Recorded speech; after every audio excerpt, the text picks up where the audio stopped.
கொண்டக்கடலையே சாப்பிடாதவங்க கூட இந்த மாதிரி கிரேவி செஞ்சு கொடுத்தீங்கன்னா 10 சப்பாத்தி கூட சாப்பிடுவாங்க. இந்த ரெசிபியை சேவ் பண்ணிவிட்டு உடனே ட்ரை பண்ணி பாருங்கள், அவ்வளோ டேஸ்ட்டாக இருக்கும். கொண்டக்கடலையே 8 மணி நேரத்துக்கு முன்னாடியே ஊற வச்சுக்கோங்க. ஒரு பேனில் மல்லி, சோம்பு, மிளகு, சீரகம், முந்திரி, கசகசா, லவங்கம், பட்டை, ஏலக்காய் சேர்த்துட்டு வாசம் வர அளவுக்கு வறுத்துட்டு இதை நல்லா ஃபைன் பவுடராக அரைச்சி எடுத்துக்கோங்க.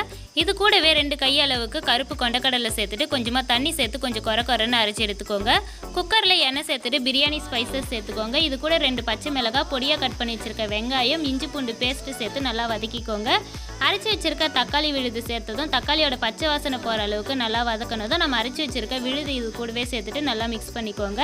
இது கூட மஞ்சள் தூள், காரத்துக்கு ஏற்ற மாதிரி குழம்பு மிளகாய் தூள், தேவையான அளவு உப்பு சேர்த்து மிக்ஸ் பண்ணிவிட்டு நம்ம ஊற வச்சிருக்க கடலையை இது கூட சேர்த்து மிக்ஸ் பண்ணிவிட்டு ஒரு 3 கப் அளவுக்கு தண்ணி சேர்த்துக்கோங்க. இது கூட கொஞ்சமாக கொத்தமல்லி சேர்த்துட்டு 4 விசில் வச்சு எடுத்துக்கோங்க. கடைசியாக கொஞ்சம் கொத்தமல்லி இலை தூவிட்டு இறக்குனீங்கன்னா ஒரு டேஸ்டியான கொண்டக்கடலை குழம்பு ரெடி ஆகிடும். கண்டிப்பாக ட்ரை பண்ணி பாருங்கள்.